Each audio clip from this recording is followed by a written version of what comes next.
societal safety.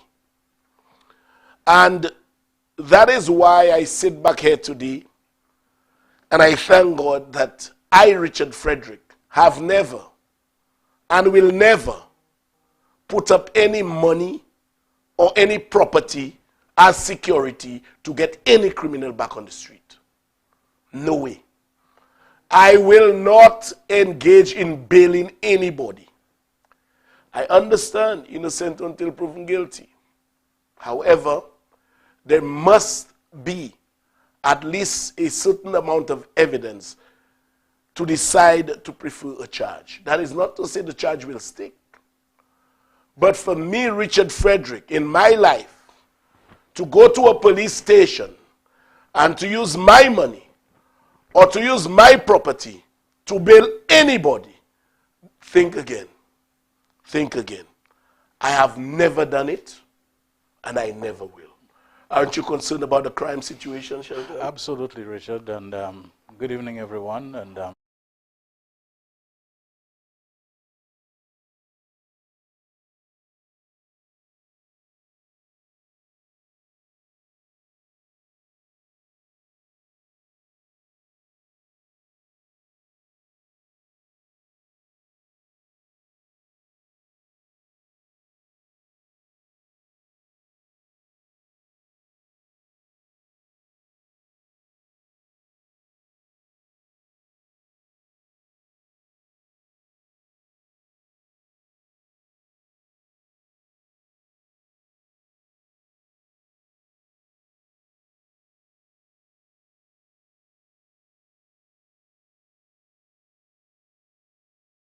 he told me to flip when I got here. Yes, he told me to put it on. Let me just make sure again.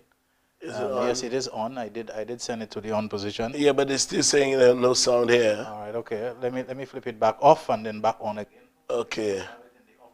Yes, somebody said. Okay, I'm putting it in the on position. Are you hearing me now, technician? Okay, good. Right, he says he's hearing me now. Yeah, okay. Jordan, thanks. And all the others who said no sound. I think there is sound now. Yes. Somebody tell me there is sound. Somebody tell me there is sound. Yes, just testing, just giving a little test. Okay. Okay, we have sound. All right. Yes. Okay, well, sorry about that. Let me once again say good night to everyone and welcome to Can I Help You for this Thursday, the 10th of March 2022. And of course, as you can see, I told you on and that I would be in his company. On the question that he has just asked about the crime, apart from the brazenness of the crime, apart from the gory brutality and so on of the killings, the shootings and all of that, one of my greatest anxieties is about the normalization of it. And not just the normalization for those who are doing it, who seem to be so totally at home with walking up to someone and shooting them, opening fire on a crowd of people, having some social gathering, and they don't seem to care about it. But the manner in which the society now seems to have accommodated itself and acclimated itself to it, like we're at home with it, we're accepting of it. The outrage may lie for a little, may linger for a little while, a couple of days, and then we get seem to really want to go back to the place where we were before. We will get back there, sure. Yes, I am always hopeful of that. One of the things which I have been pointing out, Richard, on my radio program also, is the manner in which so many of us seem to want to take crime and turn it into nothing more than a political quarrel on each occasion. On each occasion, it's a matter, they were criticizing the other government about crime. Well, look at them now, look at them now. It's as if it's something it's always about a government. It's about people going to war. The conversations on Facebook is about people feeling they must defend, others feeling that they must attack. And if the cycle changes, I'm talking about the government, it goes back to being the same. And if there is one thing that we should unite on, and we can unite on, it is the matter of crime. Because there is no such thing as a red killing and a blue killing and a yellow killing, whatever. It's all about crime. It's all about the violence. It's all about the fear that we are under and the lack of peace in our lives for ourselves, our safety, our property, our children. You just name it. Crime is affecting everyone, and it does not discriminate. Thank you much, Shelton. Thank you much. Sister in Ancillary, good night to you. Folks, I want to, Tricky, you see me on TV, you calling me Tricky. Behave yourself. Okay? Hold on, Tricky, during the break. Don't call my phone at this time, Tricky. Yeah. You're talking about the Calypsonian? Yeah, he's in Canada. All right, okay. Folks, I want to start off the real segment with Marjorie and her occupation of the Casabah beach. Let me first start by saying I got to know Marjorie long before I was in politics. I got into politics 16 years ago. So, you know, it is more than 16 years since I got involved, since I knew Marjorie. This nasty, hypocritical, infested arena called the political arena would leave you with loads of incidents etched on your minds, on your mind rather. But I knew Miss Marjorie long before that. I knew her when I was practicing as a lawyer. But ever since I knew Miss Marjorie, she's now blind. She had total vision way before 2006. But from 2009, I was a member of the then government. Alan Shasta, as Minister of Tourism, had manifested an intention to get Marjorie out to build hotel facilities where she was located. In fact, I can tell you, as Minister of Tourism, Alan Shastney had indicated to our then government that he had 13 hotels slated to have been constructed during his term. 13 as Minister of Tourism. Well, we know the results as Minister of Tourism. Not one hotel did Alan Shastney build as Minister of Tourism. He became Prime Minister, not even a half. Not even a half. In fact, all we have on our hands now are liabilities with respect to T.O.R. King, the hired group, the this, the that, range developers, all of them liabilities alone. The man cannot be credited with putting up any structure in this country. But yes, he demolished many. When he became PM, he revisited the quest to get Marjorie out of Casabah. But Shastney, I'll tell you something, you lied too much. I know you have a passion for lying and you do it with much ease. But at least tell yourself that there may just be some recording somewhere that contradicts you. I mean, you lie with a passion, with total, I mean, at the end of the day, if one is lying, your mind might flicker like a switch and say, Boje,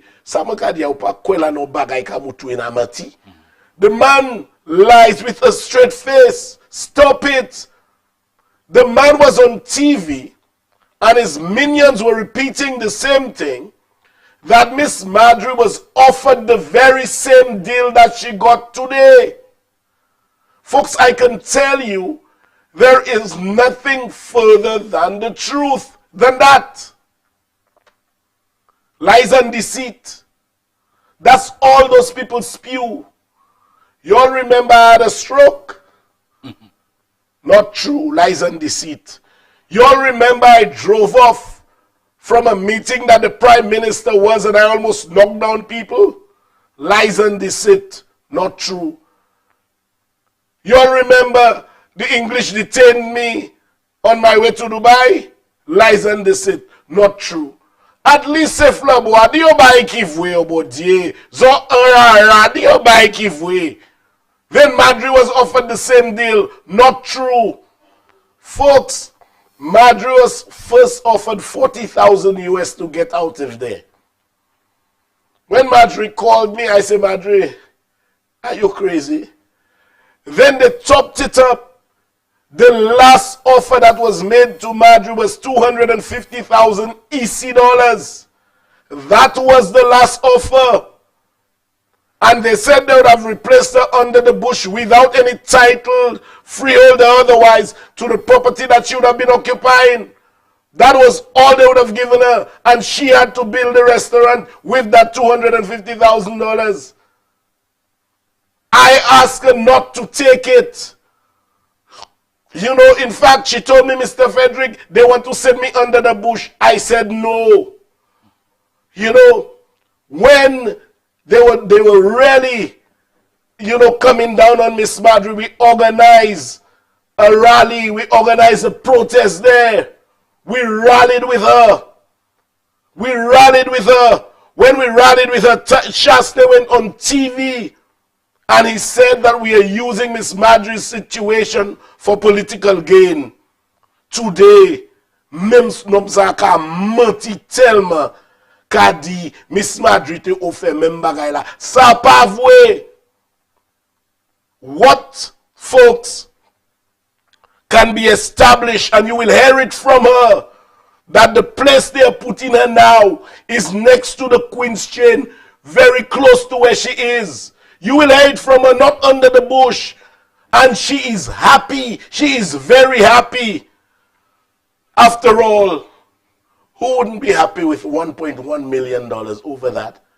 Who wouldn't be happy with 20,000 square feet of land within a pristine development? Who wouldn't be happy with that? Who wouldn't be happy with title to that land? That person can live for generations and generations so that the legacy can continue. Who wouldn't be happy with that? Marjorie's legacy will live on because Marjorie now can do a will in such a way that she leaves it on to the next 3 generations.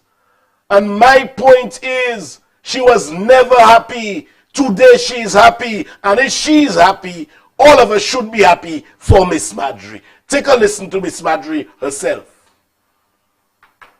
Tell me exactly how you feel today. Well, today I feel that I am blessed because of what happening today with Mr. Richard Frederick. For so long, he's there helping me. Anytime I cry, he's there. And today he's dead with me. I'm so happy. God bless you, Mr. Richard, and your family, and the whole of St. Lucia. Thank you much.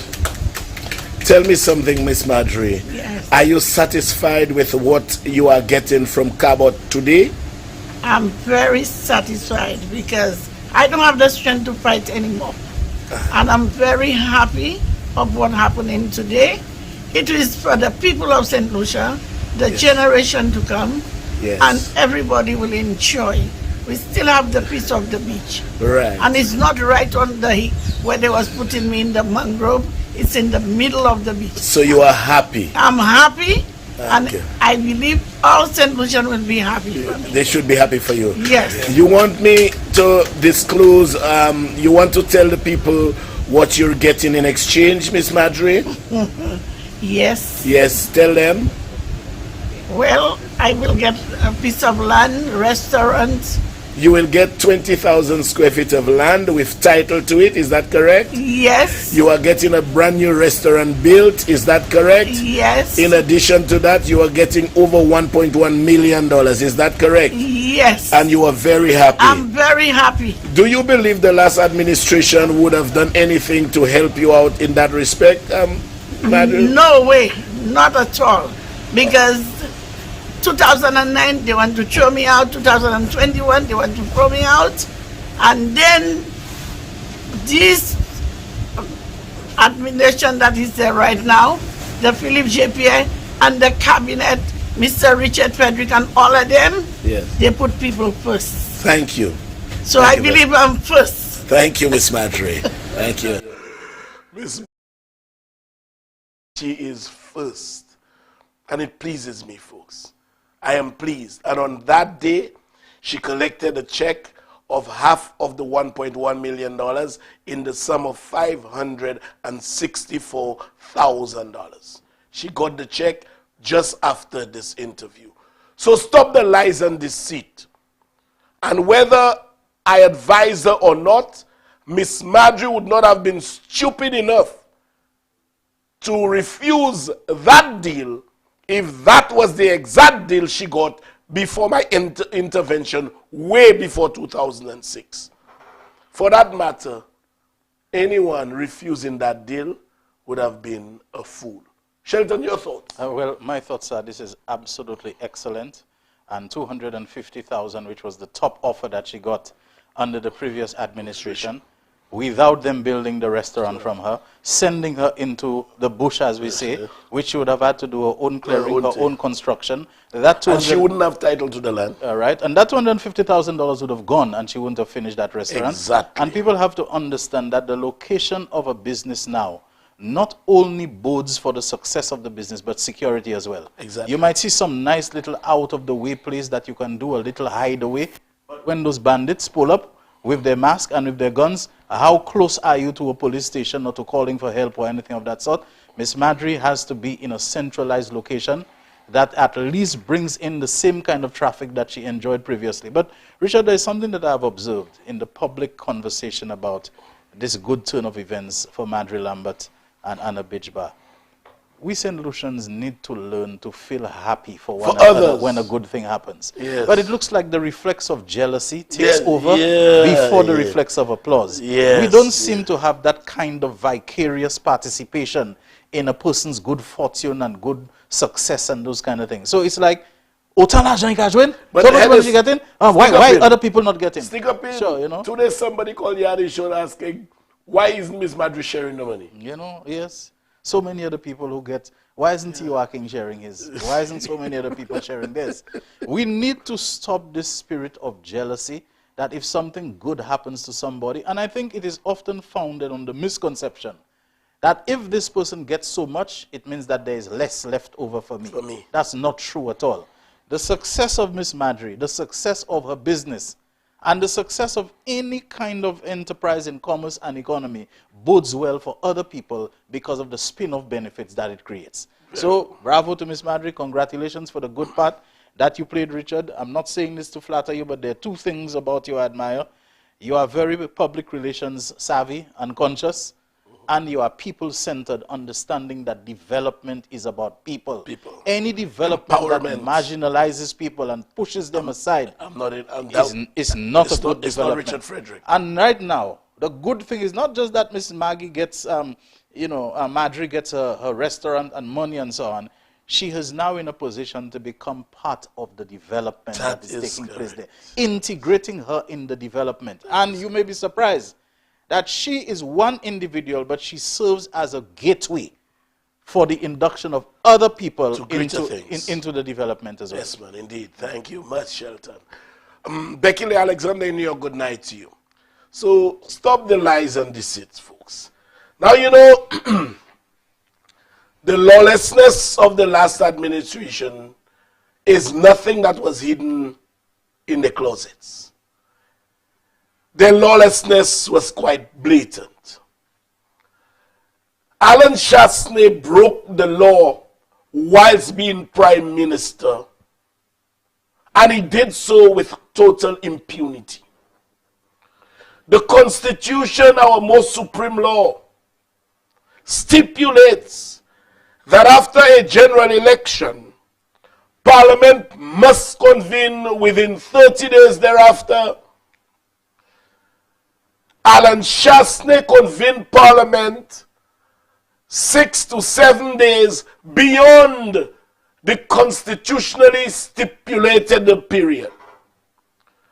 And when a reporter asked him about the blatant disobedience to the Constitution, and the clip said there, Alan Shastney opened his mouth and indicated that the Constitution did not speak to sanctions if it is broken.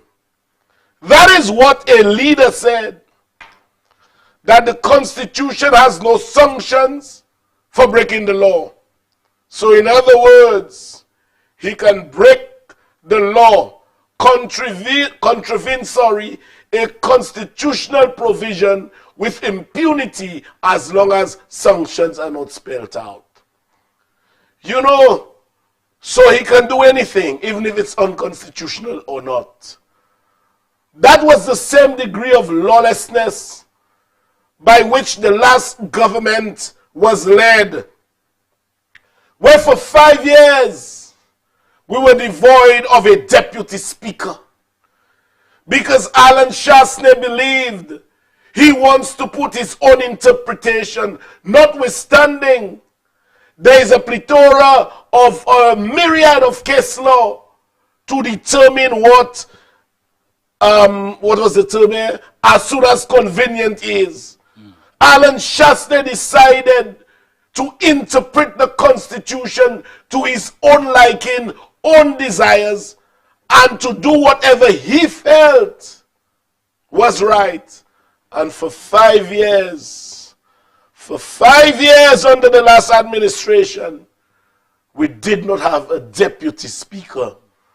And when they asked Shasta why there is no deputy speaker, he said it's not convenient for him as yet. You know, yet, as soon as this new administration was formed, the appointment of a deputy speaker ranked extremely high on Philip J. Pierre's priority list. And so, among having to fiddle with the allocation of ministerial portfolios, he ensured that from day one, whatever we criticize, that level of criticism could not be pointed at us. You know, lawlessness. Then Shasta was wise enough to go behind a police officer on a police motorcycle. On a police motorcycle without a helmet, flaunting his blatant disrespect and disregard for the law, flexing his authoritative muscle as if to say, I'm doing it with impunity, fair by, knowing full well it is unlawful, but then again, behind a police officer's motorcycle. If the police officer had spoken, probably he's on transfer tomorrow. Those are the kinds of leaders we have had. And then we ask ourselves, how did we come to have so much crime? Only on Monday, Alan Shasta, who promised us, lied to us, deceived us, into believing that when he gets into office, we will not require a visa to go to the US. Apparently, he fell in his own trap of believing his lies. Went to the airport with an expired visa and attempted to board a flight headed for the US. Made noise at the airport, threatened to call the US embassy. Did all of that because he was not, Alan, somebody Prime Minister called, because he was not permitted to board a flight that was bound for the US, not having a valid visa. Now, that happened on Monday, folks. Whilst that is happening, Shasta will ask his minions to go outside the courthouse and protest on the Tuesday. But whilst he's asking them to do so, he had no intention of being with them. Had he been permitted to board the flight, he wouldn't have been in this country. He was not supposed to have been there. But you know, folks, as fate would have it, he was bound to have been in Parliament because he was not permitted to board the flight.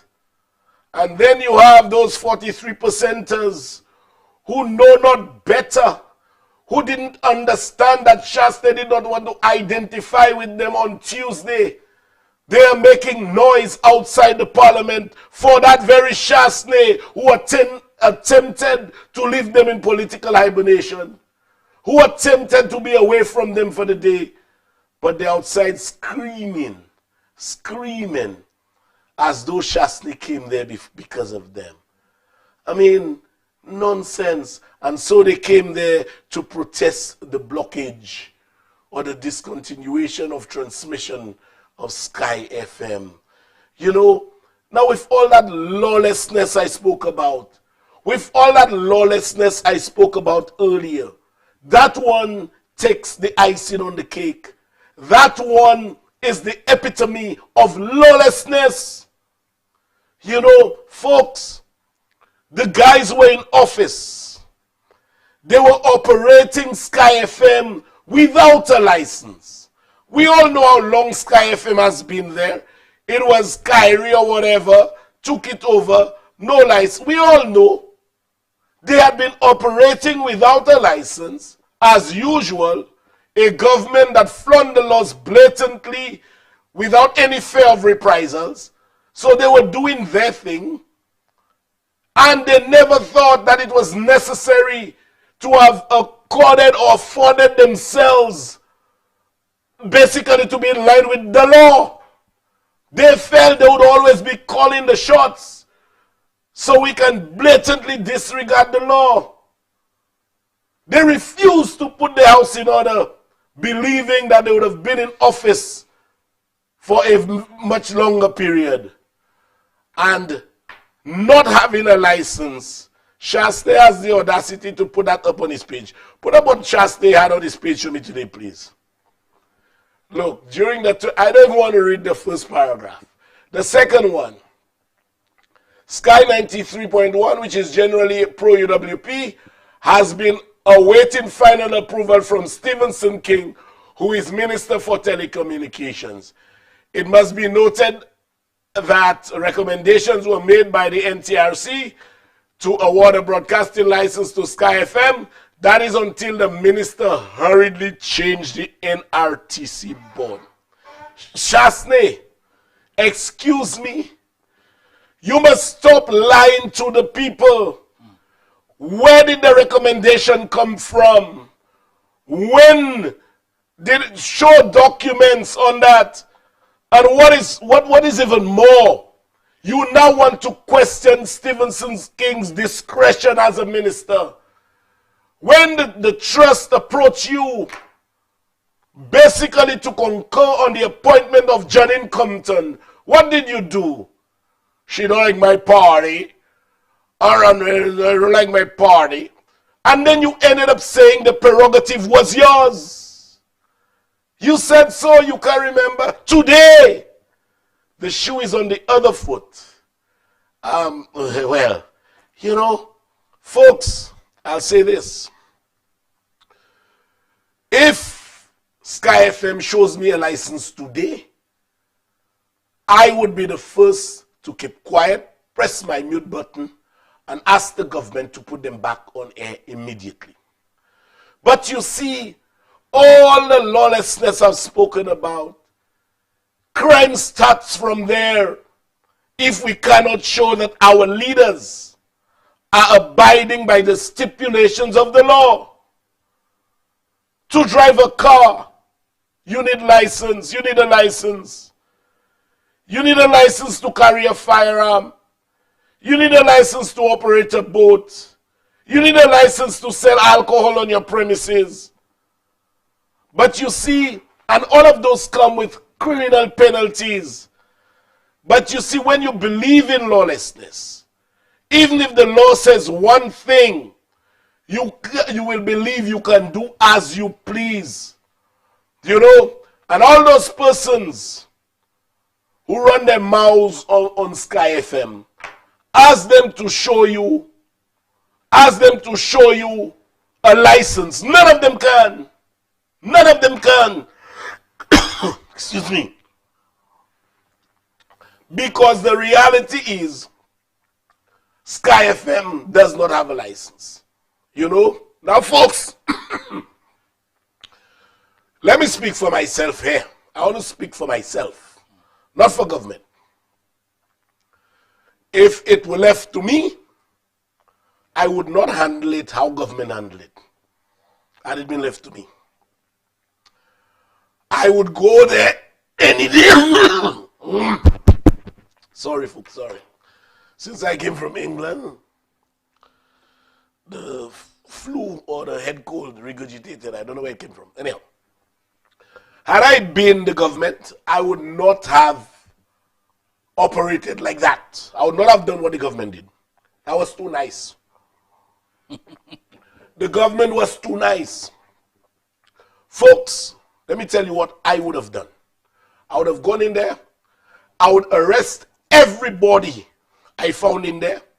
I would have seized the equipment. And I would have charged them criminally because the transmitting, of information is a criminal offense. Read section 28 for them, please. All right, licensing of telecommunications providers, prohibition on engaging in services without a license. One, that is section 28, subsection 1. A person shall not establish or operate a telecommunications network or provide a telecommunications service without a license. 2, where a frequency authorization is necessary or in, do I have a problem? Oh, all right. Or in relation to the operation of a telecommunications network or a telecommunications service, a person shall not operate that network service without that authorization. 3, a person who wishes to land or operate submarine cables within the territory of St. Lucia for the purpose of connecting to a telecommunications network shall not obtain a license in addition to any other approvals, licenses, or permits required under the law in force in St. Lucia. It's not shall first, obtain a license. So let me read that full thing again. 3, a person who wishes to land or operate a submarine, submarine cables within the territory of St. Lucia for the purpose of connecting to a telecommunications network shall first obtain a license in addition to any other approvals, licenses, or permits required under the law in force in St. Lucia. And 4, a person who contravenes subsections 1 or 2 or 3 commits an offense and is liable on indictment to a fine not exceeding $1 million, that's not 1,000, $1 million, or to imprisonment for a term not exceeding 10 years. Shelton, I want you to read the penalty again under section 28(4). A person who contravenes subsection 1 or 2 or 3 commits an offense and is liable on indictment to a fine not exceeding $1 million or to imprisonment for a period not exceeding 10 years. Now, you know what is liable on indictment means? Yes, you are, yeah. The High Court. Yes. The High Court. So, folks, it is right there. Anyone who contravenes those sections, transmitting without a license, can be fined $1 million or imprisonment of up to 10 years. So left to me, I'm going in there, I'm arresting everybody I find there, I'm seizing all equipment, I'm charging all of them, I'm taking them to court for bail. Let the court grant bail if the court wants, and the court will decide the sum, bearing in mind that the fine is up to $1 million. I would have dealt with it that way. The government has been nice to you all. So if it was me, I would deal with it that way, because if you cannot hear, you will feel. If that's it. Your take, Sean. Because as a matter of fact, Richard, I always found it strange that the people behind Sky FM did not have a legal leg to stand on, but after it was pointed out that they were operating that entity illegally in contravention of the law that we have just read there, they seemed to grow more defiant. Yeah, I mean, there was a defiance about it, and even after the fact, when they were served with that order to stop operations and to stop broadcasting, that what you do is protest. You go out there and you protest against being busted for breaking the law. It cannot be any clearer than that. This is not at the level of cabinet. This is at the level of, the law and ECTEL and so on, who have all said conclusively that you are operating illegally. You are operating a pirate operation there, and you need to stop. But the next thing you do is to go out and to protest about it. How can you protest a wrongdoing when you are caught in it? And you are on the side of the law. You once held the reins of government. And this is one of the things that I said. That is not surprising considering the infractions that we saw. And it appears that the people behind Sky FM were just so accustomed to operating with impunity. And the government which was backing them was so accustomed to operating with impunity when in clear breach of the Constitution and the laws of St. Lucia that they just felt they could do the same with Sky FM. In other words, we're not even bothered about getting a license during our term in office. We're not even bothered. Why bother? You know, we can do as we please. We're the government. You know, who can stop us? Anyway, it seems like it caught up with them. In just the same way that you said Alan Chastney seems to have forgotten that his visa needed renewal, it looks like they forgot that they lost the elections and that you cannot continue to do things on the strength or on the back of being in government. And this licensing caught up with them that they did not have time to regularize it, or they didn't care even though out of office. Thank you, Shelton. Folks. I mean, you have to ask your question, how does Alan Chastney have his visa expire on him? I mean, come on. And not that. He goes to the airport and makes a fracas. You know, your visa is expired, so you cannot board the aircraft. You want to make noise. Yeah. You want to make noise. So that kind of lawlessness seems to be deeply embedded in Chastney's character. Not it seems to be. If you now, the only thing you could say in that situation is, oops, I didn't realize that. Exactly. You know? But not to want to say, threaten, you call in U.S. Embassy and all of that. And this sort of thing. That means this is somebody who is spoilt. This is somebody who assumes himself as having some kind of superior, you know, privilege and position, that he can overwhelm even the laws and that he can barrel his way past things. Anyway, I think if he was under any illusions, he knows otherwise now. Okay, folks, we'll go for our first break. But like I said, I'm not speaking for the government. The government dealt with it very nicely. But had it been me, I'm arresting, I'm charging, and I'm hauling everybody before the criminal court. AP, that's it. We're going for a break. We'll be right back. Ha! The best is yet to come.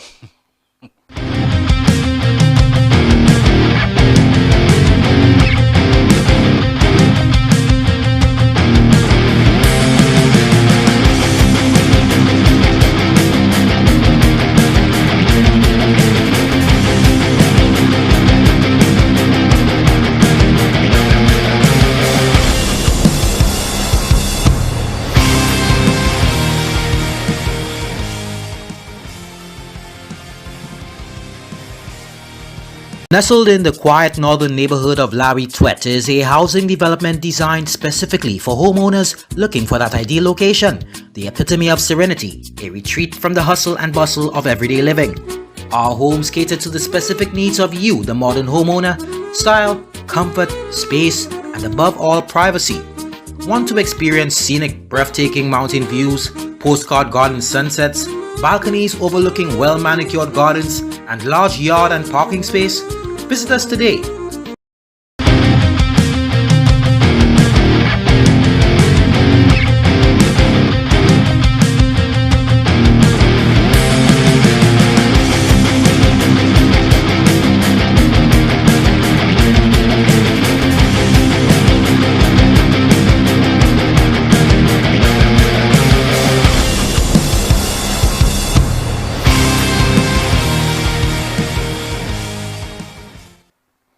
Somebody asked me a very pointed question.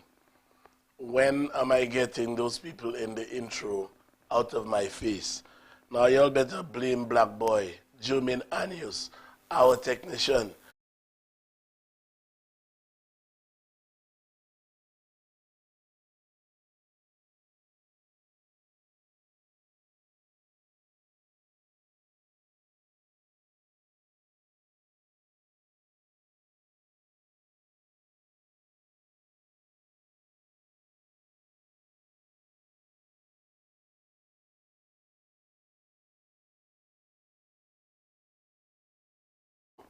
$168 million is bad. But I could tell you now, there's no sound, no audio. Yeah, well, I'm telling you, they're saying no sound. What is going on if you're a technician? No sound. Nobody seems to be getting sound. Okay, they said it's okay now.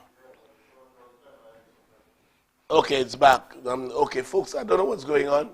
Somebody's playing games. But I was saying that because we are bound to go for a break at 9:30 with the Lotto. Jordan, thank you much, my brother. Because we are bound to go for a break at 9:30, we felt that, we'll proceed. And at 9:30, we will come back. After the Lotto, we'll come back on. But I was just saying, a lot of us raised eyebrows when we heard about the Pajua letter. Pajua letter, 168 million. And we felt that was bad. But folks, if you think that was bad, please rethink. It is minuscule in relation to another discovery. I don't know how many more discoveries there are to be made. But like Christopher Columbus, I will keep peddling the waters of the Caribbean to attribute every island to my discovery, because I know there are many more. When St. Vincent was discovered, they never discovered the Grenadines at the time, but the Grenadines followed. So we know there are a lot. But for now, stay tuned until the next break. After the break, we'll go full-fledged into that. Shelton. When we thought it was over, what we will know is that people are in a good position to cover their tracks when they're in office. But when they're out of office, paper trails that they were able to keep concealed and things that they were able to keep under wraps, that they're going to come out. Now, Richard, I just want to say something. It's a little off what you were saying, but I thought I should mention it. That after I hosted the program last week, Thursday, and we played the clips of that video showing Prime Minister Philip J.P. In other words, the sequence of the whole Pajua thing. I got a call from a lady who claimed that her face was shown in that clip, and she wants an undertaking from me that this will not be shown again, and an admission that it was an error because she's in no way connected to the Pajua, and her face being shown in the clip gives the impression that she's involved in it. I think she's involved in some LED lighting enterprise. Yes, I spoke to her, but you see, the thing is, that wasn't the virgin showing of that clip, first and foremost. And there's no way there's any insinuation in that regard. So I want to make it clear that if this LED people believe we were in one way or another pointing towards their involvement in anything that was said or done, then take that off the shelf, because that was not the intention. The clip had been shown, and probably had it been drawn to my attention a bit earlier in the day, I would have indicated that, and I would have doctored the clip, edited, so that this would not have happened. But this is in no way associated, and there is no insinuation, rather, that LEDs is connected with any of the misdeeds of the Pajua letter. I guess the Pajua letter referred to LED lighting, and probably that clip was like a backdrop to what the narrative was. It was LED lighting. Yes. But if you want your LED lighting, go to those people, because they have nothing to do with the Pajua letter. Right. But coming back to the main subject, Richard, are you saying that there is worse that has come up that you've been able to uncover, and that tonight is the night that it is going to come out? You see, Shelton, I've said one thing. Guy Joseph brags a little too much. It's like yesterday, I was in Parliament patiently awaiting Shasta's contribution to the supplementary budget.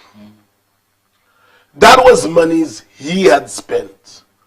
Not us, We are attempting to balance the books, to give transparency and accountability in governance. Money that is spent outside of and in excess of his own estimates. That is correct. Right. So you can't just leave it out there hanging. You cannot leave it out there hanging. It has to be tied to something. Exactly. Right. So he never moved the supplementary budget, but he spent the money. Having spent the money, we came in, realized that there was no budgetary allocations for those expenditures.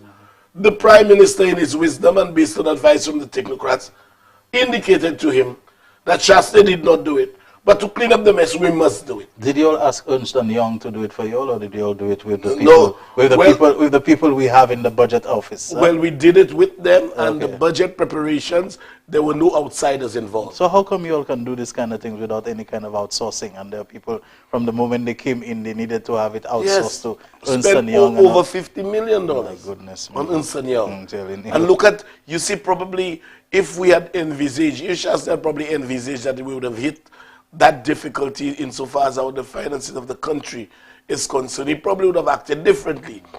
But, to just move away from what the norm was. Going and swear people in view fort. At a tremendous cost. Yes. Red carpet on a playing field. All of that crap. For what? Yes. Just to rub it in the face of Ken Anthony, For what? Yeah, this sort of thing. A lot of posturing and a lot of Young and all of that.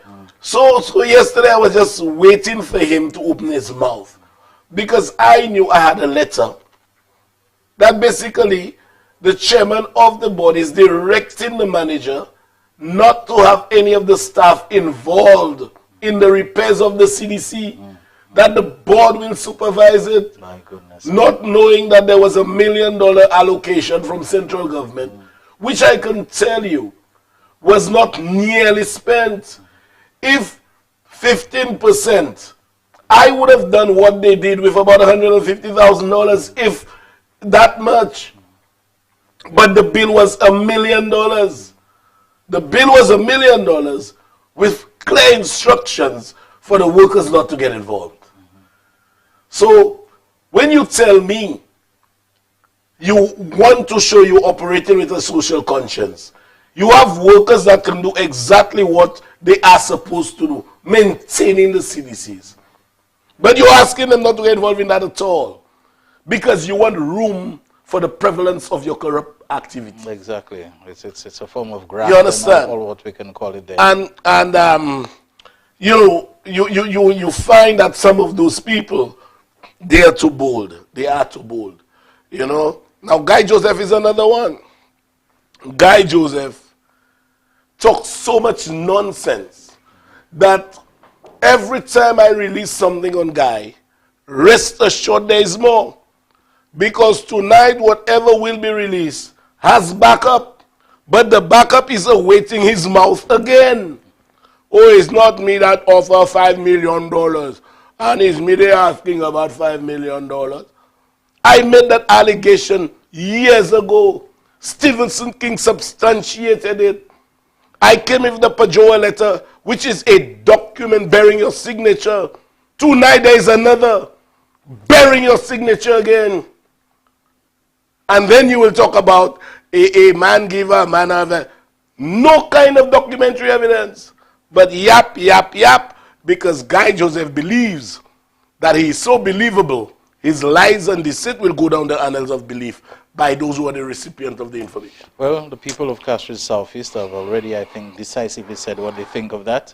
And with the evidence that will be presented, the people of St. Lucia, the wider country, are going to see for themselves. That is not just accusations flying through the air, that there is a paper trail that will be brought out. We don't want to prevent the lecture from coming on. We need to get into that. It's almost the time. Okay. But I really look forward to the other side of that break and what you are going to present tonight, because it looks like Pajoa has a much longer tail than we had initially suspected. Indeed it has. We'll go for a break, folks. With the Lotto, we'll be right back.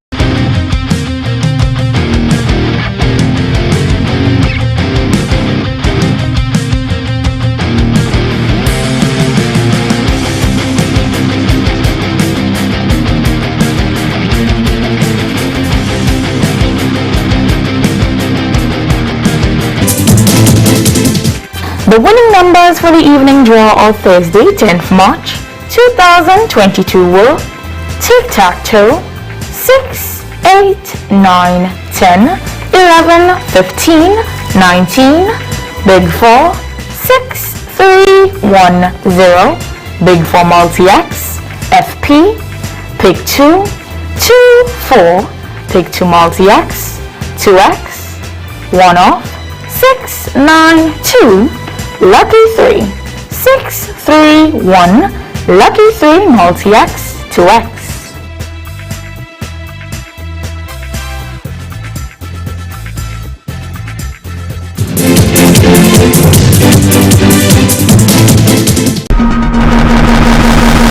quiet northern neighborhood of Larry Twet is a housing development designed specifically for homeowners looking for that ideal location, the epitome of serenity, a retreat from the hustle and bustle of everyday living.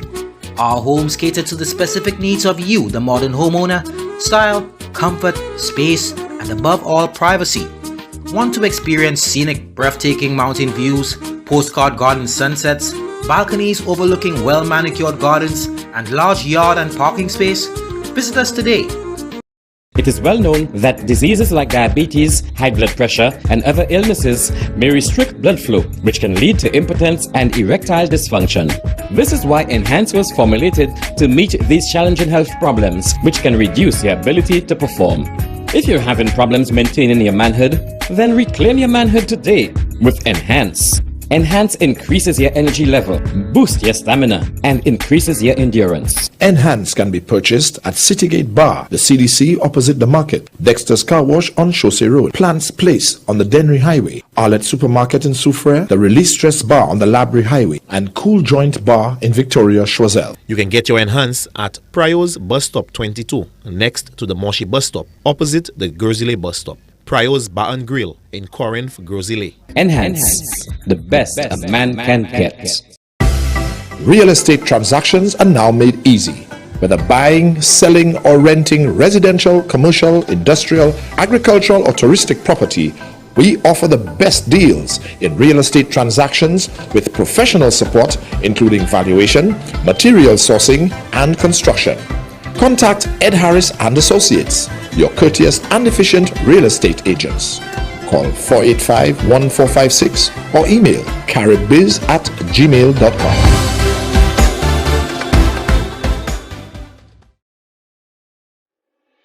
Why are you suffering from aches, pains, and illnesses? When there's help for you. At Health Service Center, we offer a wide range of treatment that has been scientifically proven to help you with your aches, pains, and illnesses. Our ICT machine is one of the most effective devices in the health field.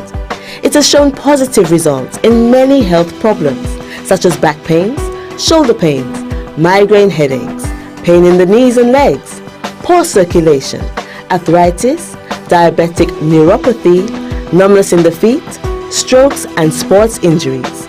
ICT, repairs, rebuild. The power to heal, the future of pain relief.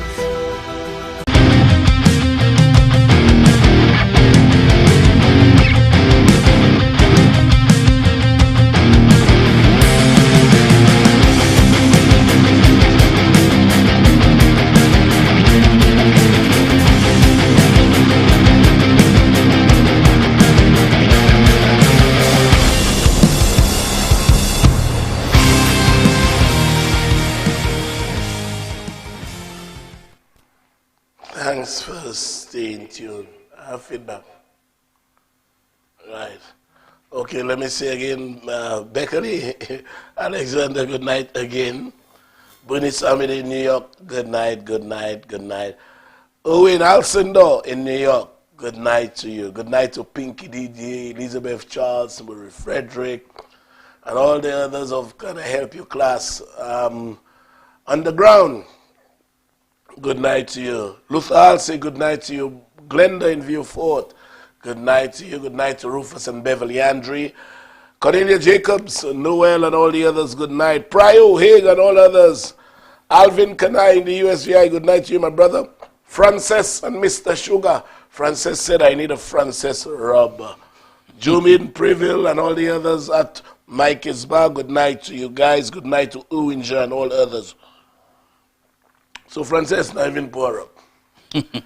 I'll come for her up. I would really like to watch through a crack. Frances rub me. I'd really like to watch that through a crack, you know. Folks, I'm sure most of you will remember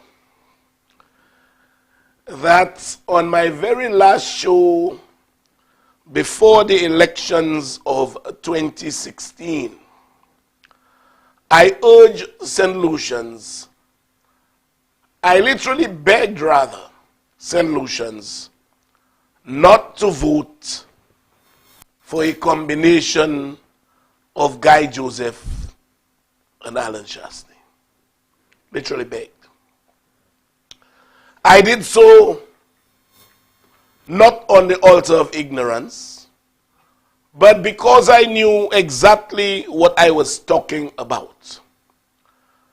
But you know, St. Lucians at the time did not take heed. I went on to say, and I remember that quite lucidly, that a combination of Guy Joseph and Alan Chasney will deal some lethal financial blows to St. Lucia, recovery of which would take a long time. And I can say this without fear of contradiction. So said, so done. I disclose right here on this show the Pajoa, the famous Pajoa letter, infamous Pajoa letter, in which Guy had asked the Pajoa guys, we know who they are, Johannesses, we know who they are, to go and go in search of some 62 million US, just over 168 million EC, to execute projects in St. Lucia. Well, the fact remains, and Guy Joseph, that's what I deal with, facts. That was not Guy Joseph's only letter. And I don't know how many more there are, but I've discovered yet another. And I will say this, Guy Joseph could have only done all of this, all of that, those shady things, with Chasney as Prime Minister. That's the only way he could have done those things. Now I want to remind you of the Pajoa letter before I get into the other one. Can you put up the Pajoa letter for me, please? Good. No, the Pajoa letter by itself, please. Mr. Technician, you're failing me now. I give Mr. Technician the sequence that I wanted the things done, but apparently we are having a little. But in any event, good. This is the Pajoa letter. Sheldon, you want to read that for me, please, quickly? It's going to need to be a bit bigger than that. It's going to need to be a bit blown up. You want to blow it up for me? You can blow it up there? Yeah. Okay, good. All right, and bring it more center. Centralize it, good. All right, let me see if I can get that now. Please be informed that the government, thank you very much, Tech. It's dated November 12, 2015, to whom it may concern. Dear Sir, Madam, please be informed that the government of St. Lucia is currently engaged in discussions with Pajoas Limited and Associates about funding the street lighting project and the St. Jude Hospital project in St. Lucia. Upon submission of proof of funding to execute the above-mentioned projects, the government of St. Lucia has agreed to enter into a contractual agreement with Pajoas Limited and Associates. The government is also committed to repaying the loan of US $62 million at a 3.59% interest rate over a 15-year period once the projects are successfully completed. Please be aware that Pajoas Limited and Associates are permitted to use this letter on a to whom it may concern basis for suitable financial institutions that would be able to provide the requisite financing for those prestigious projects. Yours sincerely, and if you can just go up a little so we can see the signature that is there, Honorable Guy Joseph, Minister, and it bears the stamp of the relevant Ministry or Authority dated November the 12th, is that 2016? Yeah, yes? 2018. Okay, 2018, Minister, you know. Right, good. So, all right. Now, Samuel Bowers, you said the show is boring. You're signing off. Signing off. Hurry up, please. Please. Yeah, he said that just now? He just said that. Okay. The show is boring. Yeah. Apparently, his perception of boredom and hours differ significantly. Well, but you always find that those kinds. So if it's boring, please sign off. If you don't sign off, you will be blocked. I can guarantee you that. Now, Let me move on. So, folks, that is the Pajoa letter.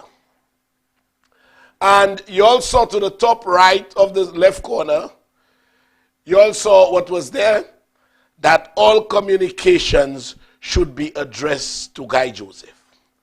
Now, you all remembered that I actually read a response on television from a Trinidadian bank to Guy Joseph. You all remember that? I read a response because Guy said all communication on this subject should be made to Guy Joseph. The minister, yes, definitely. Okay? But that's the same Guy Joseph. I am the cleanest man in politics. I'm the cleanest man. I don't know nothing about no bribe. Okay. I don't know nothing about no $5 million. It's a minister write a thing on a piece of paper to a business. But you see, I don't deal with hearsay. I don't just talk. I show proof. I show evidence. Now, Guy Joseph, since you know nothing about anything, I will show something and then you will tell me what you know about it. Because Guy Joseph, you seem to have that as a habit. You came into government and seemingly had that as a habit. Before I read the contents of this other letter, I want to show you two similarities in both of those letters. One, you will see where they both say all communication should be to Guy Joseph. And the second one you'll see is signature and the minister's stamp. Show the first similarity, please, of the top left corners of both letters. Scroll down so that, and could you look at the top left? All communications, Honorable Guy Joseph. The other one on the right, all communications to Guy Joseph, and he stated his portfolio there. Okay? Take it off for me, please. So in both instances, he's asking anyone who's interested in any of this to contact him directly. But he had initially, after it was discovered, said he didn't know about the letters. The letters were circulating, suggesting that he was not aware of them. They were out in the media. But if you say, or if it is stated in those letters by somebody impersonating you to respond to the minister, at least you should have been surprised to see, but why am I getting correspondence about this if I never issued anything about it? Exactly. But hold on. That's the first similarity. Then, show them the second similarity with the two signatures and the minister's stamp. Look them here. Honorable Guy Joseph Minister, Honorable Guy Joseph Minister, Minister's stamp, two different dates, one 26 September 2017 and the other 12 November 2018. You could take it down. Now, folks,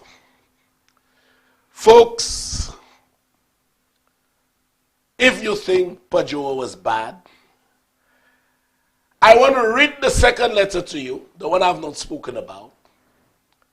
After which, I'll give you the story behind it, because it has a story. Let's read the second letter, please, the one I've not disclosed. Put it up for me, please. Good. September 26, 2017. Mr. Maximilus Juarez. Okay? I'll read the first paragraph and then just browse through the other things.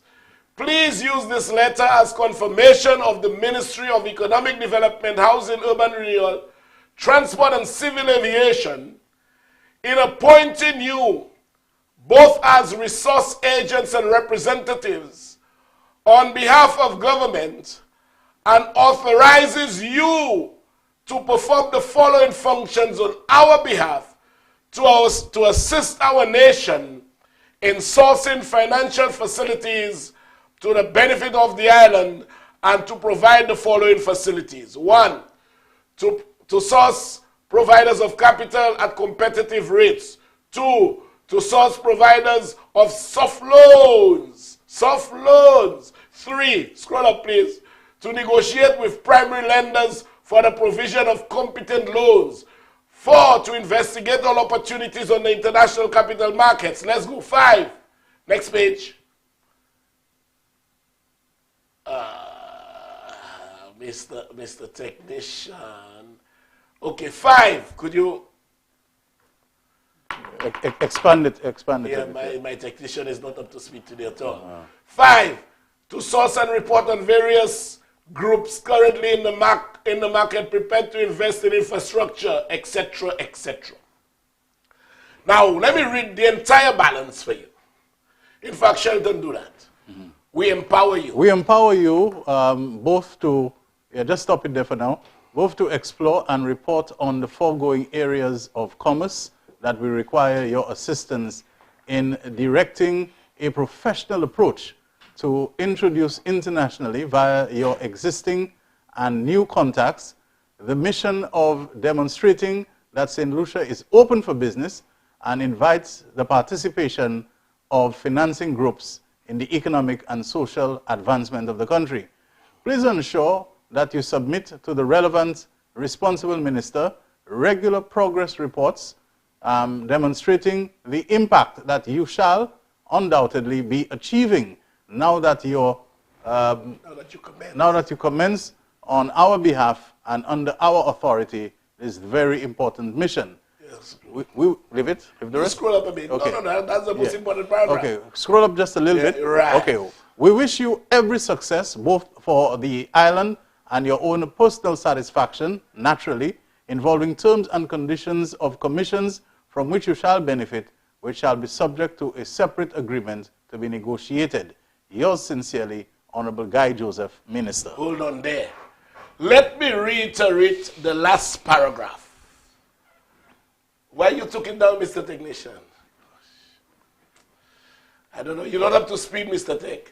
We wish you every success, both for the island and for your own personal satisfaction, naturally involving terms and conditions of commissions from which you shall benefit, which shall be subject to a separate agreement to be negotiated.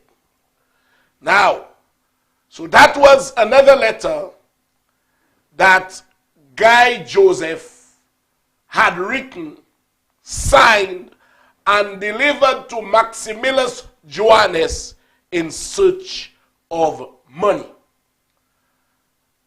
Guess how much money was it? Let me show you the schedule to that letter. Put up the schedule, please. Good. Project schedule. Uranora International Airport. Go ahead. That looks like $200 million, and that's in US dollars we're talking yes. about. Street lighting, $10 million. Housing and road development, $250 million. Total, $460 million US dollars. Y'all are hearing this, folks? Are y'all hearing this? A total of $200 million for the airport, street lighting, $10 million, housing and road development, $250 million, totaling $460 million US dollars. Guy Joseph, did you not sign that letter asking Maximilus Joannes, the relative of the owner of Pajoa, did you not give him that letter to source $460 million US dollars, which is equivalent to $1.25 billion?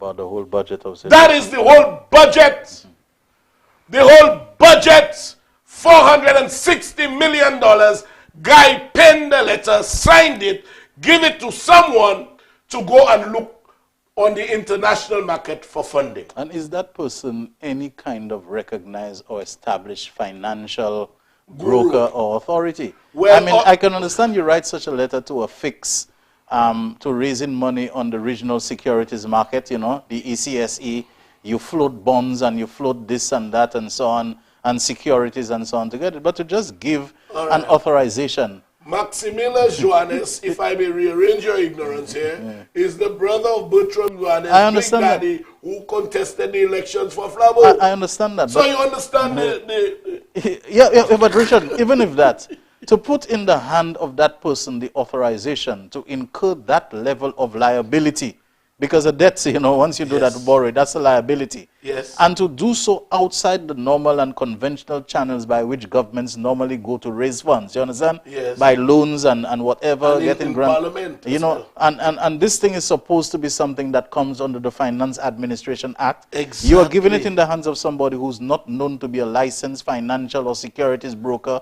or anything of that kind. I mean, it to me just looks like something which I would assign the initials IHO to.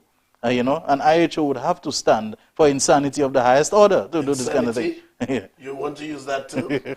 You want to replace criminality with insanity? Well, what do we call it? Criminality of the highest order. You know, I cannot believe it. But folks, I know you all can't believe it, but it is true. The thing is, we don't know how many more letters of that nature exist. We don't know how many replies Guy Joseph received. I discovered one and I put it in the public domain. But let me give you the story behind this. And guess what? They almost got that money. They almost got the money from a German investor. That letter was taken to Germany by someone who lives in St. Lucia and speaks fluent German to attempt to source the funds. He was sent under the guise that he would have been compensated, obviously. And he spent about 4 months in a hotel, maxing all his credit cards, hoping that the money would come through. And when the money was about to come through, a certain man asked for 1% up front. Yes. He asked for 1% of 460 million, which is 4.6 million US, which is a cool 12.5 million EC. I suppose that's what they call finder's fees or something? Well, I don't know, but he has, no, it wasn't the man. Who was in the hotel doing it? No. It was another man kind of in the background. A minister. Okay. All right, wow. He asked for 1% up front. I can understand why you say it's not insanity, it's criminality. It is not insanity. I can understand And because of that 1%, which would have been 12.5 million EC, the investor backed out. I have names, but I'm holding back. You're going to give that to the special prosecutor. I'm holding the special prosecutor. And folks, I need you all to be patient, you know. Be patient. Because you see, we came under the guise of employing a special prosecutor. I can tell you that my Prime Minister has already put it within the budgetary allocations. But that could not have been done unless there was some kind of sum for that purpose. It has been done now. It has, just be patient. Justice will prevail. Justice will prevail. So yes. So after the individual maxed out his credit card, essentially bunkered himself in a hotel. Into, yes. You know, negotiating painstakingly. Yes. Just when there was to be a breakthrough. Looking good. You know, somebody wanting some kind of little something under the table. The German investor said something and right there. And that had to be paid up front. 4.6 million US. 12.5 million EC had to be paid upfront. So the German investor backed out.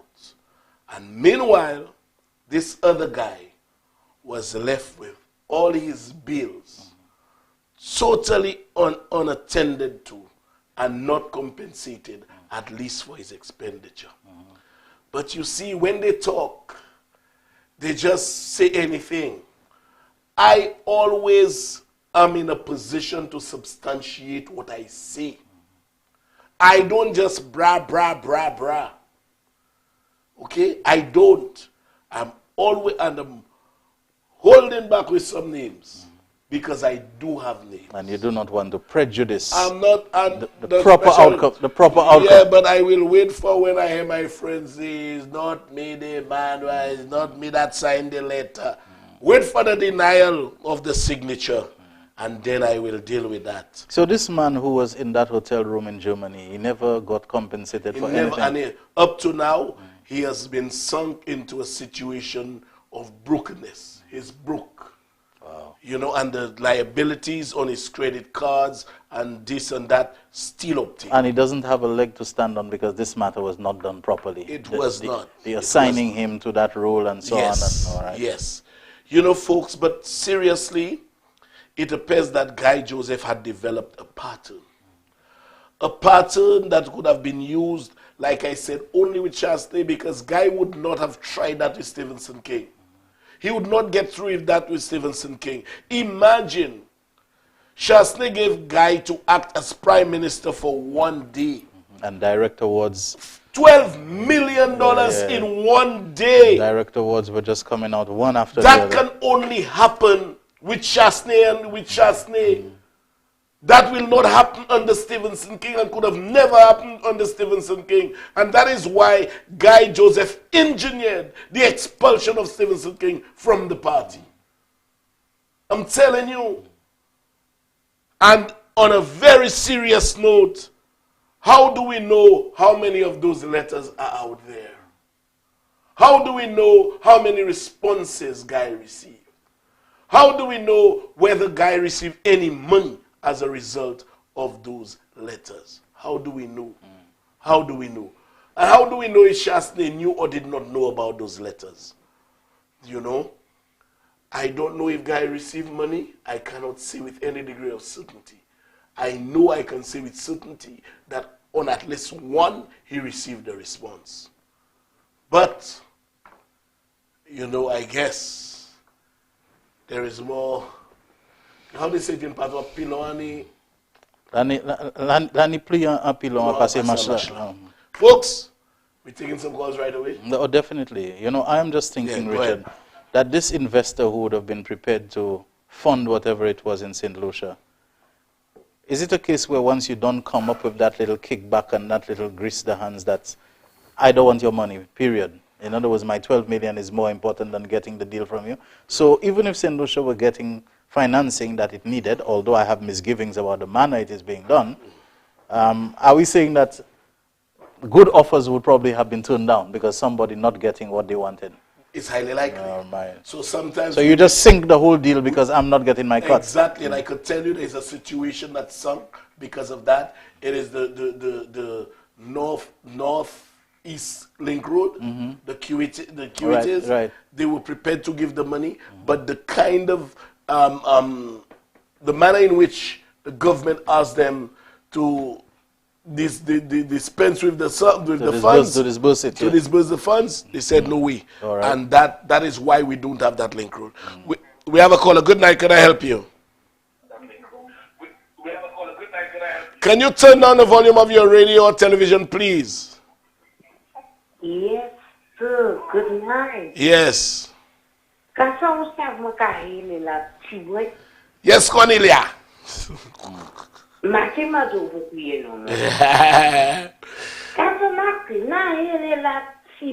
Pou ki sa?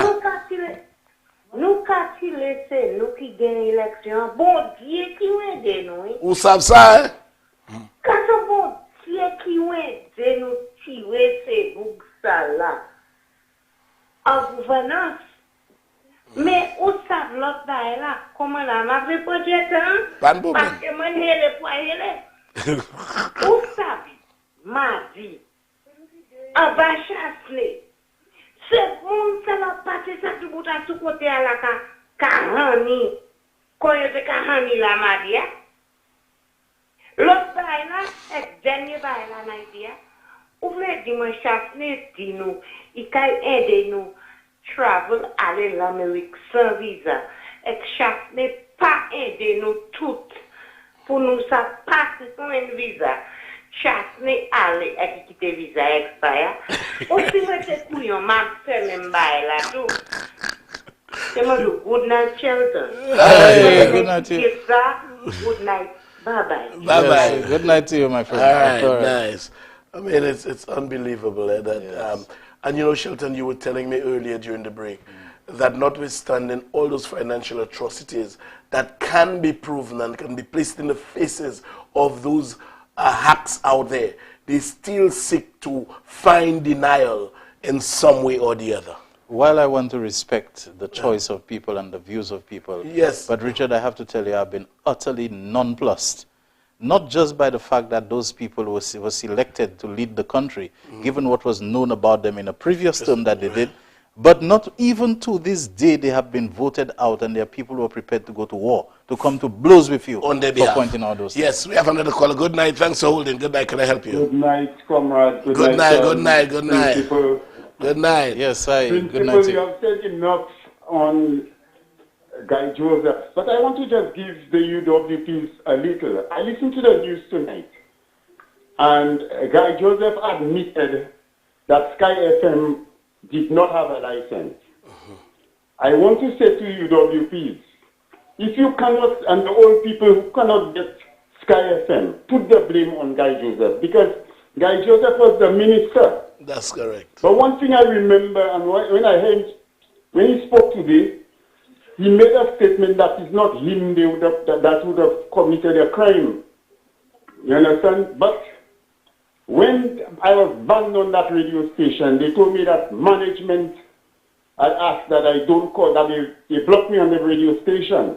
That's what they which radio station? That's Sky FM. Yes. Myself and Dr. Mondale was banned from calling them. Okay.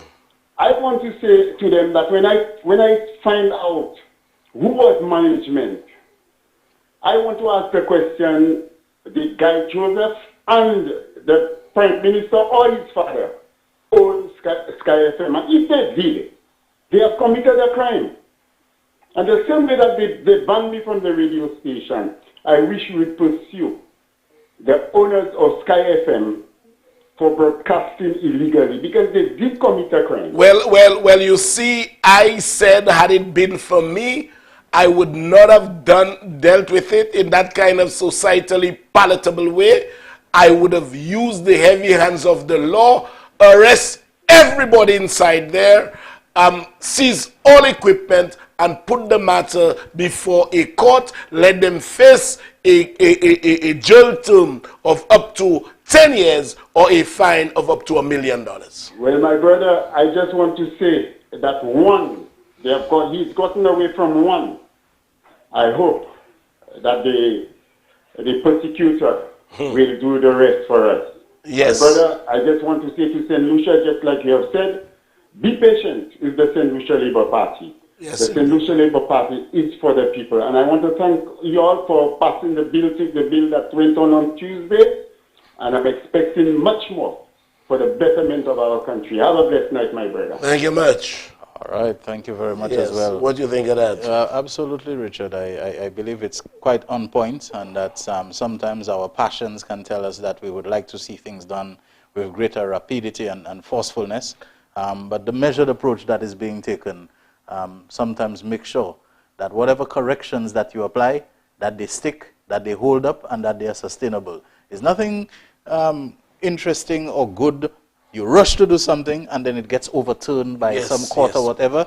You measure, you take your time, you do things step by step. And the value of it is not so much in being vengeful against those who were there, but acting as a deterrent for the repetition of that kind of thing. Yes, sir. We have another caller. Thanks for holding. Good night. Can I help you?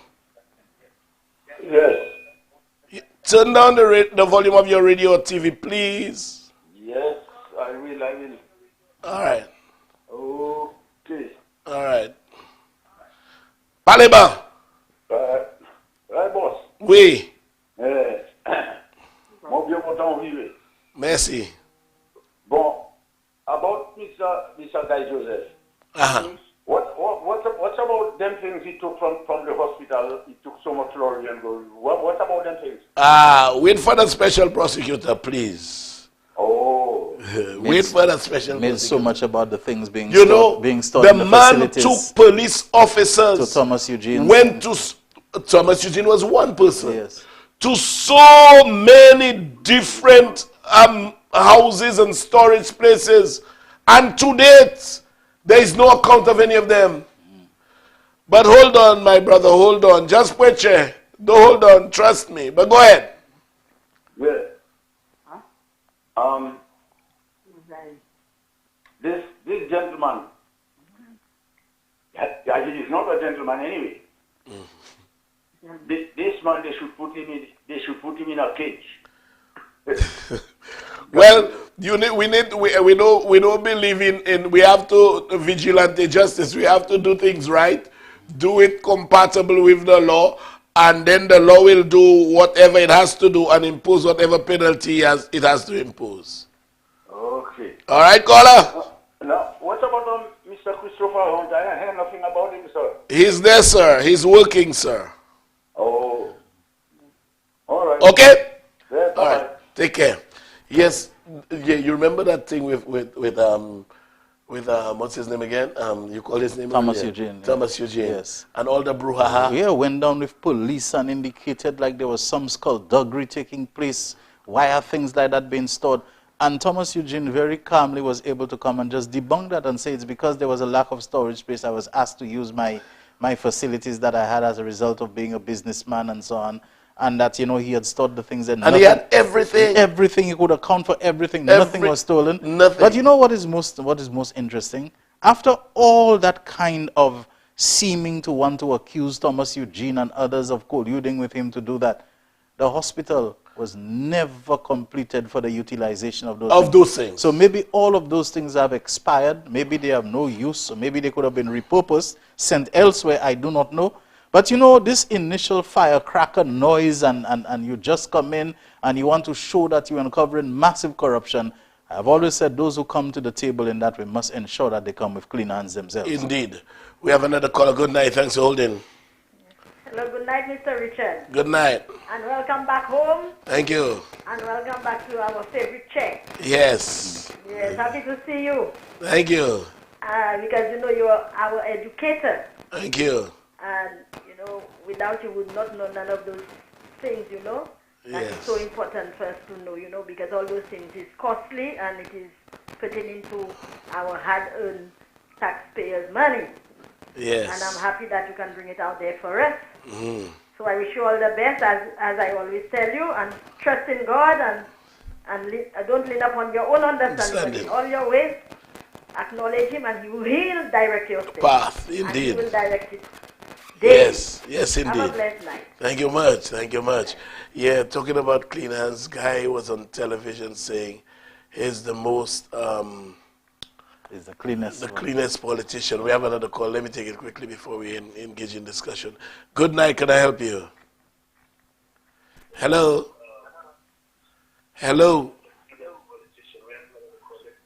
You see what the person is? Can you cut that caller off, please? We'll take another call. You see, folks, when you are calling, listen on the phone. Turn down the volume of your radio and TV and listen on the phone. Yeah. But you see, that's a difficult task if you cannot multitask with your ears. Yes. Yeah. Talk to us on the phone, listen to us and yourself once you have made the call on the phone. Right. We have another caller. Good night. Can I help you? Hello? Hello, good night. Yes, good night. Okay.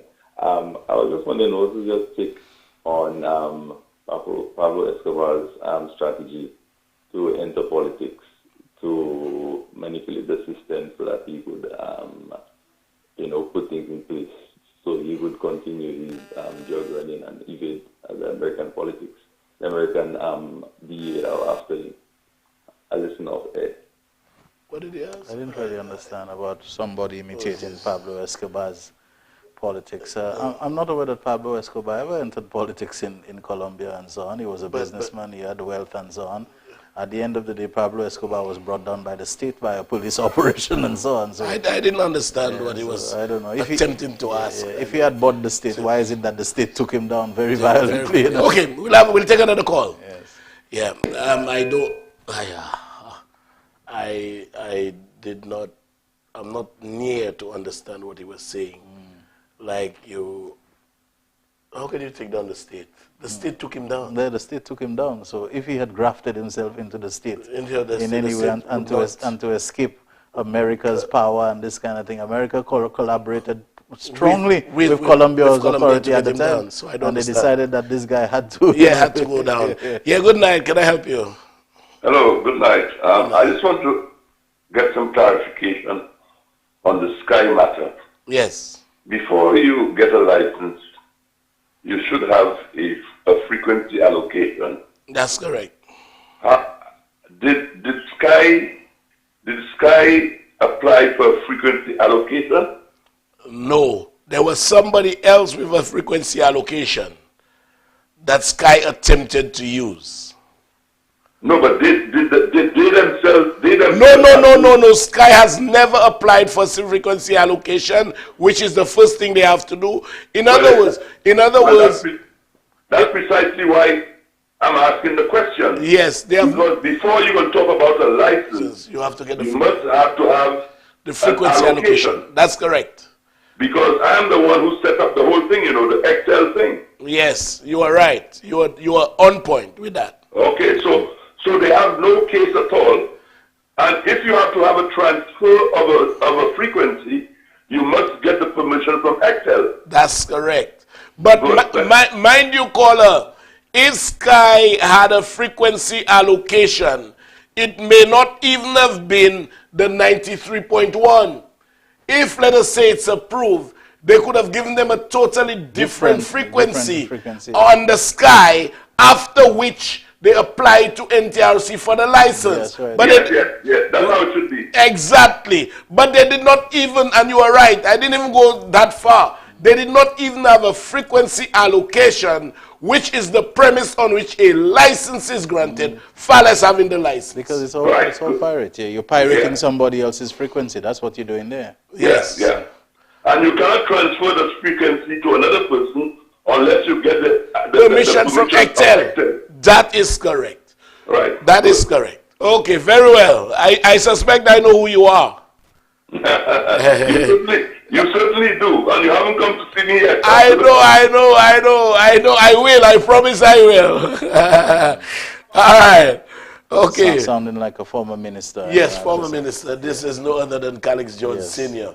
And he's so right. I mean, it evaded me to have told the people that. Shasti talking about writing to the minister, even before he writes the minister, because that 93.1 was allocated to Kyrie. Yes. Now, Kyrie cannot transfer. It's non-transferable. It's like neither the license nor the frequency. Not a frequency. They are not transferable. It's like taking my firearm license and say I'm transferring it to you. You cannot.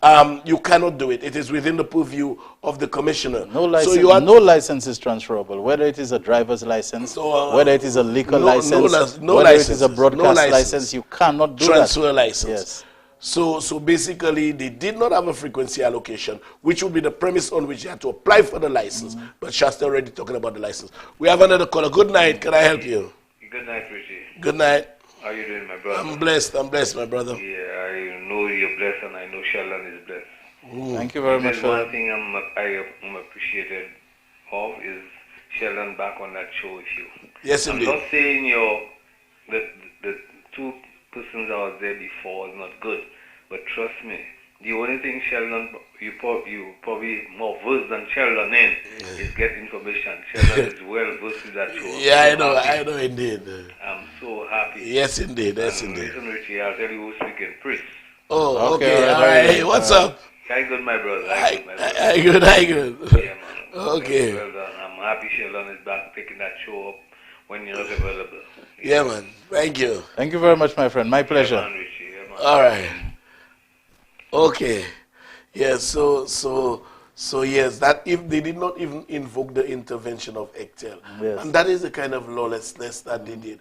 The guy from Kyrie is a Dominican, Yes. and he was ill. I didn't want to go into all of that. He was ill. They pretended to have bought Kyrie, and actually Kyrie is in the name of one of Guy's supporters, a Hippolyte girl from Badani. Wow, wow, wow. I don't even think she knew. She owned Sky FM. I don't even think she knew. That is how untoward the transaction was. But the guy, the frequency belongs to the guy. They were using it. It does not belong to them. They have not applied for a frequency. File a license. Right. You know, so, I mean, it's just a lot of nonsense. Can I help you? Good night. Hello? Good evening, Mr. Richard, the Honorable Frederick. How are you? Somebody asked who owns Sky FM. Sky FM is registered in the name of Philippa Hippolyte. Philippa Hippolyte, one of Guy Joseph's supporters. Was she one of those protesting? Yes. No, she wasn't there at all. Good evening also to Mr. Shelton Daniel. Yes, hi. Good evening to you, my friend. Shelton Daniel, welcome back to St. Lucia. Thank you very much, and how are you doing? I'm doing great. A friend of mine and yours also asked me to convey his love to both of you. He has gone totally blind. Wow. Gregor Stanislas. Oh, yeah, from Denry. Okay, wow. Yeah, brother Yes, Stanislas, good he night to you. Good night, good night. Yeah, he can only listen now. He cannot make the calls. He cannot see the phone. So he has gone totally blind. So he has asked me to. But yes, Sheldon, I know you know who's speaking there. Mr. Frederick knows exactly who's speaking there. Mr. Frederick. Yes. My thing is, I always want to find out. I am hearing all of the allegations, but I'm not saying that you can solely take the decisions into your hands. But will there be any repercussions? Will there be any punishment for all of these illegalities? If you were listening, I know you said you were going to do it if it was it's you. not No. Listen. I also spoke to the appointment of a special prosecutor by the government. I also spoke to that could not have been done before the budget because there was no allocation within the last budget for the employment or engagement of a special prosecutor.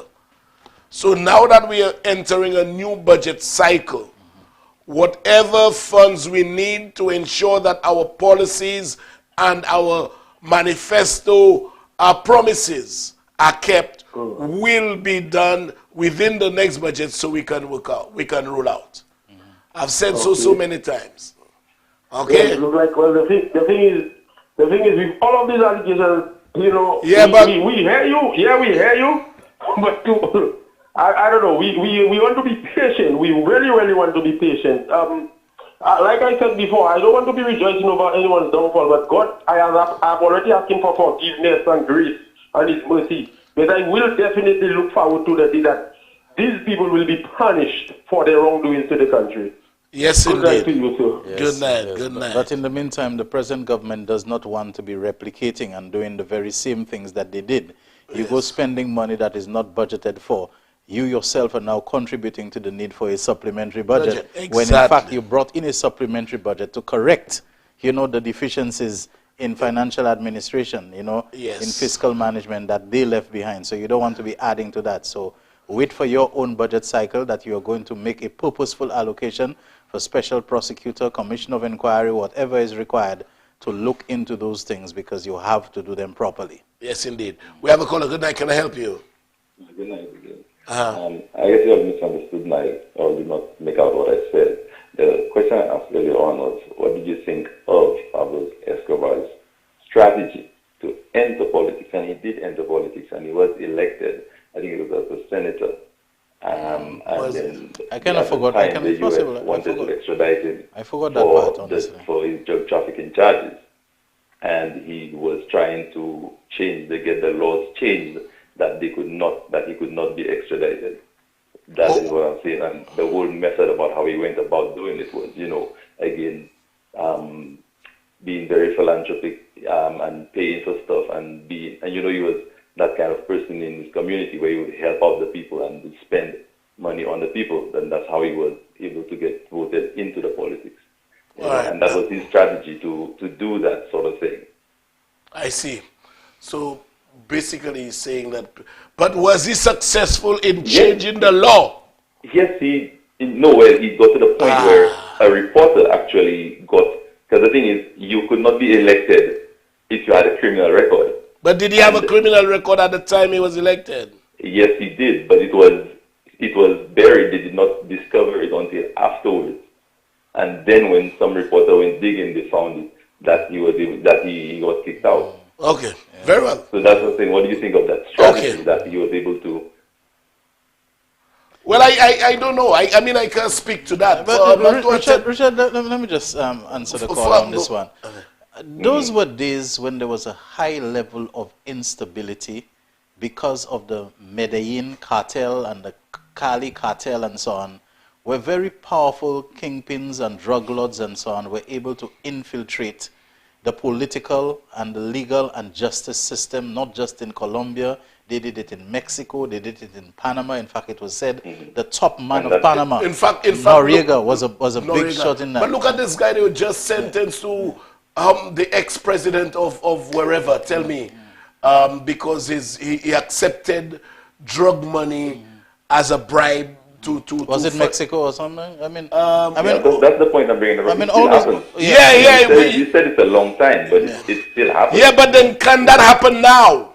Yeah, I would think. How you could think? I mean, even with the whole the decision currencies where they try to track drug money now, but when you're using cryptocurrencies and all of that, that's just another way to circumvent the laws, and people shift their investments and everything. The degree of monitoring and surveillance now is extremely high, because whereas before Colombia and those places could operate within their own silos, their own national silos and bunkers or whatever, right now the interconnectedness of the international financial system makes monitoring and surveillance and detection a lot easier. You have the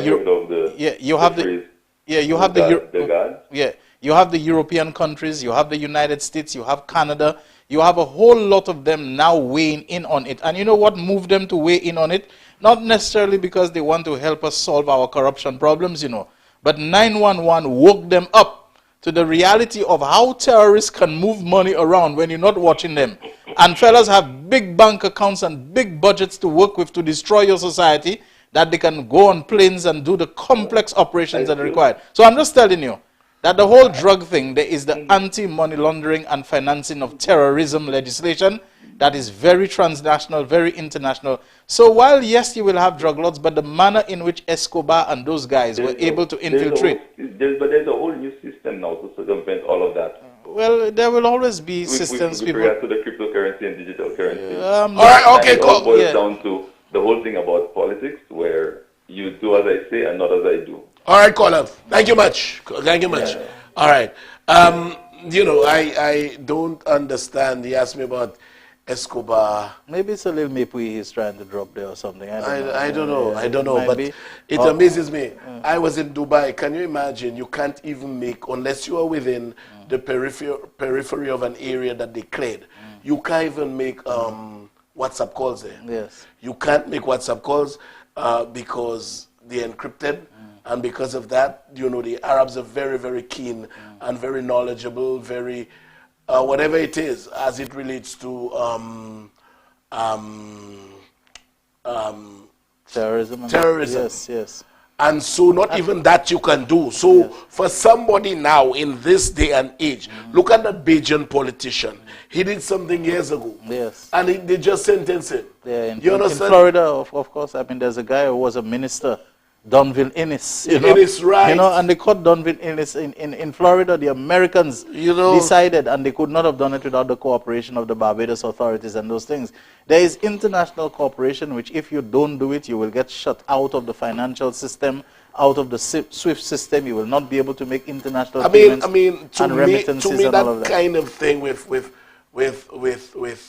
what happened in South American countries has no place now. Yes. It's in my view, it's almost like it borders on being psychotic to even think that those it's like saying, I remember being in England, I went to law school there, and a guy was asking, he went to England in 1957, Esla Stinley truck You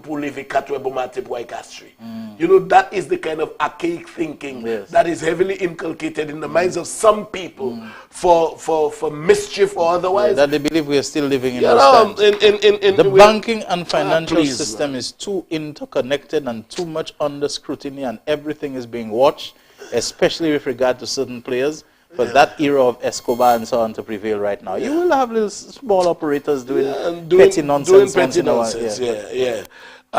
Let me just say good night to a couple of people. We have, as a caller to hold, take the call, let's hold. Teresa in Boapatat, good night. Mike Louisi, good night to you. No, Sky Louisi, Labry, good night. Mike Chitoli, Pages in New York. Nigel Sinclair, Cuthbert Didier, good night, my dear brother. Rupina Cleary and Kevin Cleary in Canries. The Sewaks, Leonard, Manassas, and all the others in Forest here, good night. Alvin and all the others. Rupina Cleary, like I said. Martin Philogen, good night, comrade. Sebastian Charles. Lois in Labry, good night. Merlin Samuel, good night to you. Good night, good night, good night, good night. We have another caller just now. You heard it? Escobar was not a senator. In 1982, he was elected as an alternate member of the Chamber of Representatives. You hear this? Yeah. And let me just say that my astute Prime Minister sent me this message. Okay, you know, Escobar, he was not a... Yeah. And Escobar was killed in 1993. Yeah, that's like 20... I mean, that's almost 30 years ago. Next year will be 30 years, you know. So I kind of, you know, was wondering why it has come up now and so on. It's so far in the memory. You know, it's even, it has even gone down the echelons of oblivion, as far as I'm concerned. So yes, that caller that called a while ago that pretended he's very intelligent, Escobar was not a senator, okay?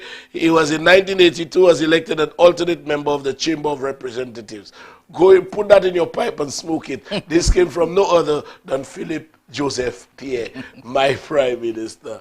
Very good, boss, very good. Yes, we have a caller holding on. Thanks for holding. Good night. Good night, gentlemen. Yeah, good night.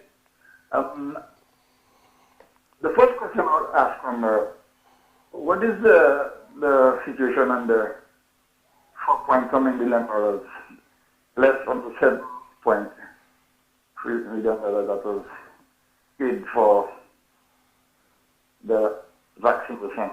What I can say without fear of contradiction, that the government, the Shastney-led administration, just before elections, paid out $7.3 million for vaccines. We have already received 2.7. I know that. No. He said, why I asked that, because the last time you were questioned, he said, what was paid, and in 40 days the rest will be paid. So there's so many 40 days that... No. That is, it wasn't me that said that, you know, it was Shastney who said. Yes, that's what I'm saying. That's correct, that's correct. He said so. Yeah, he said we'll get paid in 30 days. Well, that 30 days, you can add 30 nights to it and another 30 days. And 30 days in next year? Yeah, next year. Well, I was a bit concerned that there's a lady who said that you had a stroke. Well, it was you because she was not referring to anybody else. Yeah. But I'm very concerned the authority, she has a program and she's calling the Prime Minister Jackass, and we're asking for respect for, you know, high office people. She's calling the other man Jackass. She said so many times, calling CJP a Jackass, and, you know. These people have to watch what they're saying. You know. They have to watch. You see, they have a little privilege to be on air, and I find it going a bit too far. You're calling them a jackass, but you know, women. A lady again. I wonder. Ladies are asking for respect for themselves and so on. And she's on the air. She's blowing, you know, air. You know, and you know, I was very disturbed about that. You know, and you know. You see, one thing I have called Shastney, and I will continue to call him, is a liar. Yes, because I have a preponderance of evidence that Shastney lies with impunity. Yeah, but he's a liar. I myself you understand? He's a liar. So when you call him a liar, you're right on the point. But for the lady to come out, and she made a lot of utterances there, and I think she should really be considered. Because I know for a fact that no matter how much they do, how much they try to undermine this government that is there, once the men that we elected, obviously we keep their head right above water, I think they'll be there for another 2-3 terms, you know, because no matter how much they fight for Shafme, I'm very surprised to see the kind of stupidity the brothers doing there for Shafme, you know, and these house slaves and so on. I call them house slaves, sorry for that. But they could jump high or low, as you said. They'll be there, and that's what they'll be doing for the next maybe 10 years or so. Thank you. Yes. Well, I'll tell you, as far as I believe this government will be in power for the next 20 years. That is how I feel. That opposition that is there is nothing short of a nonsensical opposition. Take the call, but as a person to hold on 1 minute for me, please. Let me say good night to Petra Edmond, good night to Pastor Lena Sale. I understood you are listening with your wife, Minister Marie Sale, over in the U.S. Mrs. Melissa Emmanuel, good night to you. Tessa Osman, good night to you. Our national athlete who has been making us proud, Dylan Edwin. Special good night to you, my brother. Good night to your sister, Isha. Good night to your brother, Julian, and all the others. So, special good night to you, Dylan Edwin. Keep making St. Lucia proud. Well, what more can I add to that? All right. We have another caller, right? Cede to the callers right now. Yes. Good night. Can I help you? Hey, Richard. Hey. Good night, man. I must commend the synergy that you two guys share. Yeah, thank you. I think the term of Alan Schaffner should be taught in political schools around the world. I think this administration should be a case study. A case study. I think I want to say just as an example of bad governance. But I guess we could come up with some connotation, some name to give it. As I look back on the term of Alan Schaffner, not once did he come out and condemn the actions of any of his ministers. At all. I don't have to wonder if any of those revelations, whether he had any part to play in that. When the Infiltration letter was brought out, he basically defended Gajola. Yes, indeed. You know? Indeed. And the stance that he took, so many issues that were brought up by a number of ministers, I don't know if he was trying to buy the loyalty of the persons around him. That he just allowed carte blanche to do whatever. I mean, he gave Sarah Flood the ministry, the acting speaker, the deputy speaker. And, which means he acknowledged and he recognized that there was a need for a deputy speaker. Deputy speaker, right? And I don't know if to appease her, he removed her from the role and gave her the Ministry of Foreign Affairs. I don't know if some rift arose among them that he wanted to make everybody happy by the loyalty of everyone in his circle, and so many accusations over that 5-year period that he never once reprimanded any of his ministers. At all. At least not just his ministers, but also his followers. Yes. There were so many parts with journalists, and not once did he ever reprimand one of his followers. So, and in relation to these letters that you're finding all over the place, I think that there is worse to come in, Richard. I think that you have not uncovered the worst out there. I believe that there's something that will be uncovered about Guy Joseph. That when persons ahead, they would not believe. All right, caller. I think that it's not the worst.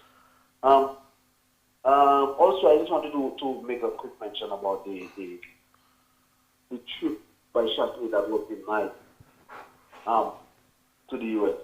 I can't believe that there you are, the Speaker of the House, scheduled for Tuesday. You plan to be out of Ireland. You have told your supporters to go protest on your behalf. And you've got there to stand with them. You know. And these supporters are still supporting you. You know. They are still supporting you. You are on the airport planning to leave the island and you have your protesters, your supporters protesting on your behalf. Yes, man. All right. Okay, caller. All right. Thank you very much. Yeah, let me just say good night to Bernard Haynes in New York, Carlton Augustine. Good night to you. Aaron Alexander, good night. Albert, tomorrow is your birthday, innit? Albert Fregis, my very good friend. Tomorrow he celebrates his day of birth. Good night, Albert. Well, your birthday starts at midnight. Val, do for him what I really can't do for him. Celebrate with him from midnight until 6 a.m. He would feel extremely good about that. Pinky Payne, good night to you. Bernice Amede, again, good night. You living tomorrow, I understood. Good night to you. Jackie and Miss Sidoni in the CDC. Menal and your wife to be Natasha. We'll take 2 more calls. Yes. Richard, I just wanted to point out a message that was sent. We have a caller now? Okay, as a person to hold. Yes. A message that was sent where someone said, tell the Guyanese Balawu in the children's suit, I don't know who that is. Dominic Philly. Okay, that Heritage Village Community Tourism was started by Sir Felix Finisterre. Okay. I think they're taking credit saying that the Community Tourism Initiative is just something that they started and the SLP has renamed. Yes. This person is saying that Felix Finisterre is the one. I did remember Felix Finisterre heading a heritage tourism program. He did. Yes, he did. And so on. But it's the same way they said that Marjorie got the same deal. But we have a caller. Dominic Philly, you heard. Good night. Can I help you? Hello? Hello? Mr. Frederick, good evening. Yeah, good evening. I am Mr. Daniel. Hi, good evening to you, my friend. How are you doing? Not as well as you are. What brought me all the pleasure during the House session was when the Deputy Speaker got off the mark, you know. Ah, yeah. I don't remember. Yeah, when the Deputy Speaker took a break. When the Deputy Speaker was in position. Yes. And I heard, normally when the Speaker say order, order. But then the Deputy Speaker was specific. Yes. Member for Middle South, order. Order. Imagine Jeremiah got the Prime Minister order, Indiana just say order. Yes. You understand? Yeah. Now can you imagine if we didn't have a deputy, Claudius may needed to have relieved himself. The House would have had to take an adjournment, you know. Of course. And that is what happened under the last administration. So the business of governance was subject to basically the Speaker. Unnecessary interruptions. Yes.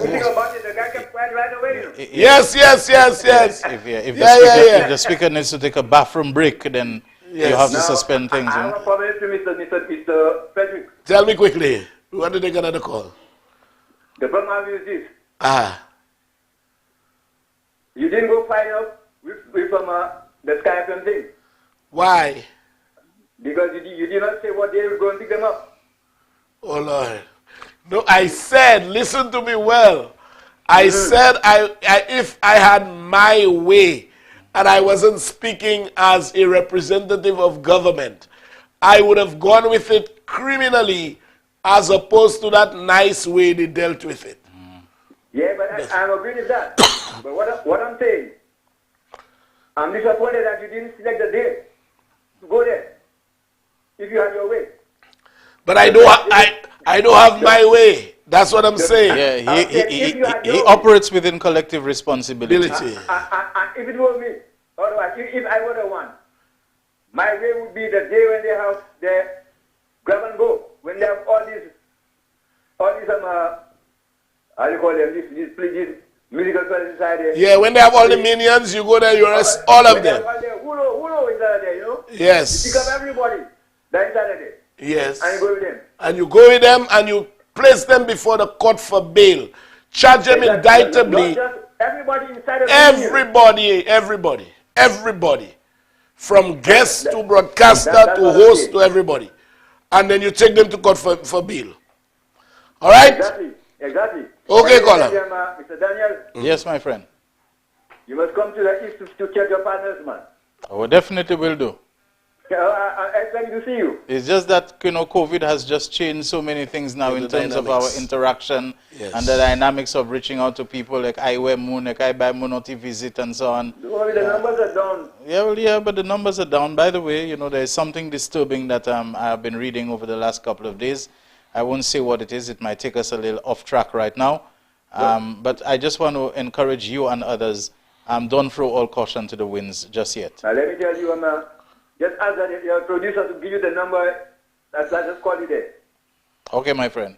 Okay, my dear boy. All right. Thank you very much. Good night. Can you imagine Albert is telling me that his mother's birthday is tomorrow as well, and his brother's birthday is tomorrow as well? It's a birthday place. It runs in the genes, man. Well, Mr. Pussy, I shouted you very early, just listening to your show, was having a good evening. Keep it up, bless from us in the UK, from Mr. Pussy, Pussy. I shouted you guys earlier. I shouted you, Lucian Survivor, Fabian, DJ Makla, Delman, all the others, man, all the others. All right. That's it? Yes. One more call. He said one more call. Yes. Elisha Monsheri says, good night. yes, hi, good evening to you, caller. How are you doing? I'm good. Richard, one thing I want you to do, man, change your intro. Yes, people have been saying this, and yeah, people like a lot of losers there, and a lot of people that did misdeeds to Saint Lucia. Yes, you still have them. I agree. Your intro, man. Do that as quick as possible. Well, the technician is hearing you, and he's the one doing those things. Yeah, you say Munsa fait nous trop méchanceté. Mais d'accord. You still là toujours à ça. Mais d'accord. Mais d'accord. Where that go? Where they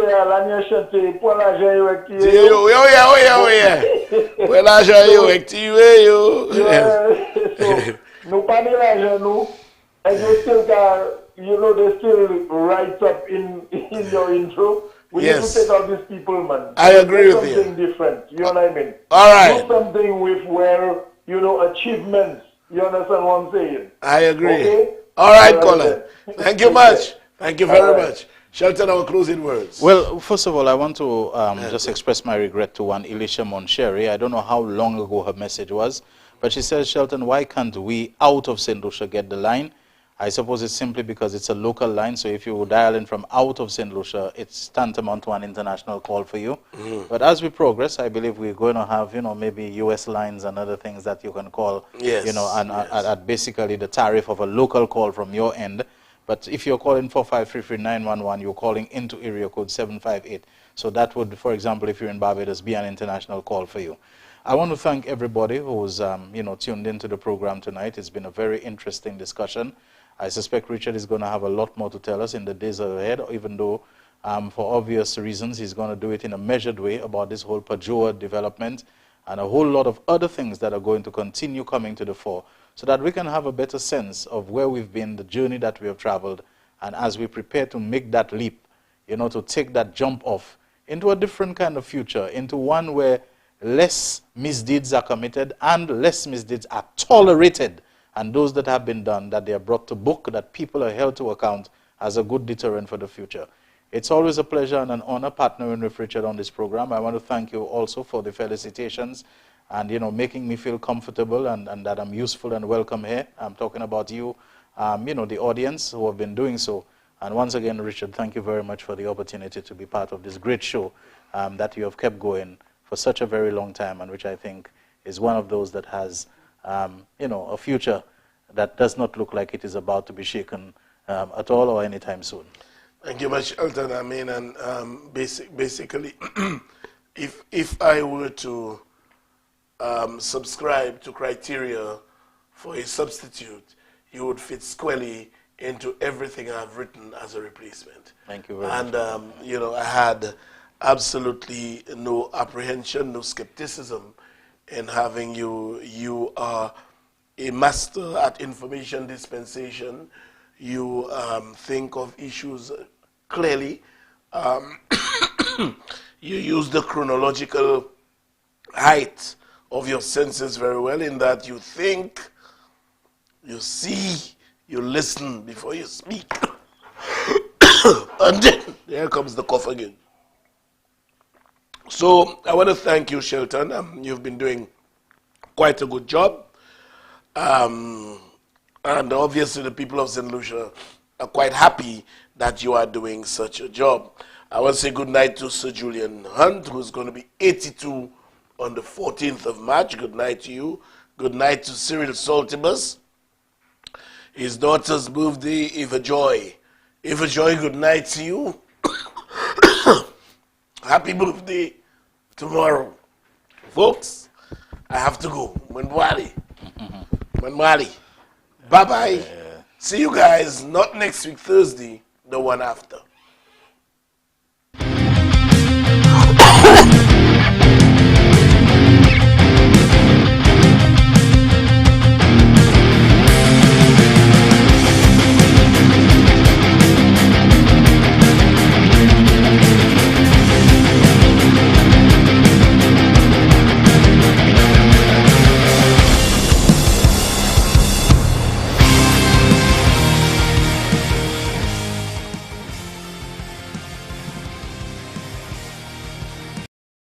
Nestled in the quiet